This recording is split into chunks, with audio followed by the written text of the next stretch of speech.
Good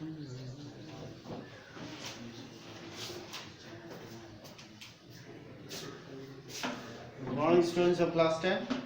Welcome back to the classes now. Let's continue our lesson in geography. We are doing manufacturing, and the last lesson is left. After that, we have reached the middle portion of the chapter. Agro-based industries. Here, agro means the industries that depend on agriculture for raw materials. That is agro-based industry. Many industries such as cotton textile, jute, rubber, tea, sugar and edible oil, these industries, they depend on agriculture for raw materials. This is very simple to understand. And first we'll talk about textile industries. There are so many other industries. We are not talking about other industries. We are talking about textile industry. Why? There is a reason for it. Because once the industrial revolution took place in Europe, the first industry that came up was the textile industry, cotton textile. And once the industry was set up during colonial period in India, the first industry was also a cotton textile industry. That means the cotton textile industry is not a new industry. It has been running for a long time from colonial period. So we'll talk about this because these industries employ millions of factory workers. They get jobs, and it also adds economic improving India's economic conditions. It will increase the economy of our country by exporting quality goods and quality threads. Now we'll talk about textile industry occupies a unique position in the Indian economy. Why it occupies a unique position, a special position in the Indian economy? Because first of all, it employs a lot of people, millions of people. They get the job. So secondly, it contributes 4% to the GDP. It contributes 4% to the GDP. Do you know what GDP means? Gross domestic product. It adds income to the GDP, goods and services. Goods and services produced. And employ millions of people as factory workers. So it generates employment as well as add certain percent to the GDP. That's why it's very, very important. In India, cotton textiles were made with hands. In India previously, making cloth, making thread is not a new process. It has been there in India. Even before colonial period started, before the Britishers came in India, before that also people used to make threads, people used to weave cloths in the villages, and they used to manufacture cloths in their cottage industries, and they used to use it. And India, we have learned in class 9, the Indian cottons, textiles were very much famous all over the world. We have learned about muslin cloth.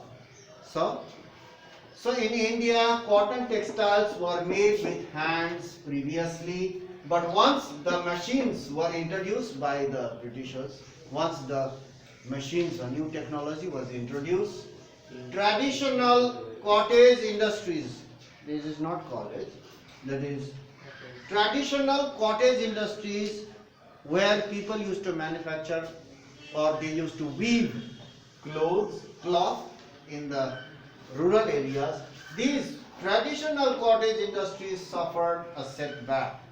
Once once the milk cloth started coming during colonial period, once the milk cloth from England started coming in India at a very cheap rate, people used to buy those clothes, milk clothes. And the handlooms, the weavers, they used to weave cloth, which is handmade clothes, were quite expensive. And millions of weavers were unemployed. They had no work. Their clothes were quite expensive and people could not buy them. So people went for the cheap clothes, mill clothes. So you have seen that it has, the traditional cottage industry suffered a setback during this period. Once the mill cloth started spreading all over India and around the world by the colonizers. Today there are more than 1600 big cotton industries or cotton mills in India. More than 1600. Each factory employs hundreds of workers.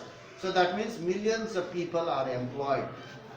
Today there are more than 1600 big cotton industries or mills in India. About 80% are in private sector. 80% of these industries are in the private sector. You know private sector. The motive of the private sector is profit motive. And the public sector, remaining 20% is public sector, that is owned by the government. That is, the motive of the public sector is to generate employment. You know it, right? So here 80% of these cotton textile mills, that too big cotton textile mills, are owned by private sector. And we are talking about the big industries that employs 400, 500, thousands of workers in each factory. What about the small industries that employ 4 to 10 people? The small industries are also there. There are hundreds and thousands of small industries. We are not talking about that. We are talking about big industries only. There are, apart from these 1600 big cotton textile industries, there are thousands of small industries. They are running their business. They are manufacturing cotton textile. They employ only few number of people, 4 to 10. In one small industry, 4 people are working, 6 people are working, or maximum 10 people are working. We are not talking about that. These are numerous, uncountable. So, previously, you know that cloth is such a commodity every human beings need. That is our need. We need to clothe ourselves. So that's why its business is flourishing. So previously, means in olden times, during colonial period or before that, previously cotton mills were located in the cotton growing belt, such as Maharashtra and Gujarat.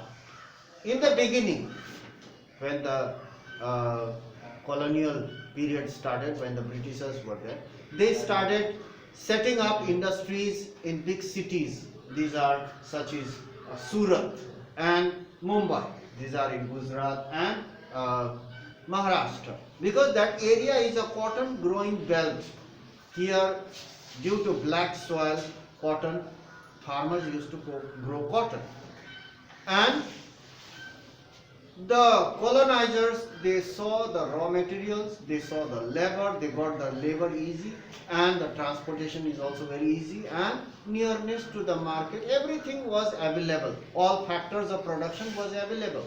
So most of the industries, previously cotton mills were located in the cotton growing belts such as Maharashtra and Gujarat. But later on, all factors of production, you know that just now I have said, labor, raw materials, transport facilities, market, not only that, available along with the nearness to the seaport for export. Near the seaport for taking their finished product to the other countries, that is for export. It's very easy. That's why most of the industries were located in these 2 states, Maharashtra and Gujarat, that cotton growing belt. So all factors of production was available for the industrialist along with the nearness to the seaport for export of their goods. So in this way, other industries came up along with the cotton industries. First of all, the cotton industry was set up. After setting up, they do not straight away weave cloth. First they make thread. From cotton, they used to make thread. One industry was set up to make thread. Another industry was set up to make cloth. And another industry was set up to dye, coloring. And another industry they set up to make cardboards for packaging material. When you go to the shop and buy shoes, they will not just give you shoes, they will give you shoes in a box, cardboard box. Cartoon, we call it cartoon or box. So that industry also came up along with the industry, cotton textile industry. So along with that, that's you have understood now. Other industries came up along with cotton industries, cotton textile industries, such as to produce packaging materials, dyeing, coloring, all these kind of various industries came up along with that. So slowly that area became an industrial town.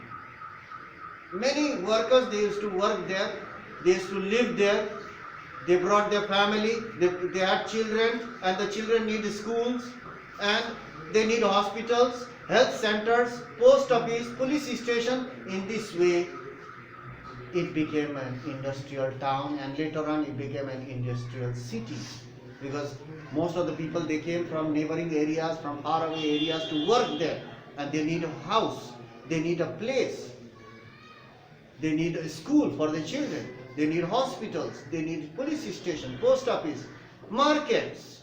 Everything came up due to the industries. So in this way, industrialization and urbanization go hand in hand. In the previous class we have learnt about that, right? Isn't it? In this chapter only we have learned in the beginning. So they go hand in hand. This is the example. You see that after setting up of one industry, other industries comes up, and the people who are workers, factory workers, they require various facilities, and for facilities they started building infrastructure such as markets, hospitals, post office, police stations, health centers, schools, colleges, university. In this way, urbanization also takes place. So urbanization, industrialization and urbanization go hand in hand. In this way it increases. So you can see that other industries also came up in this way. So more are there to be continued in our next class. So that's all for today. I think you have understood what these points are all about. So we'll meet in the next class. Thank you for your watching.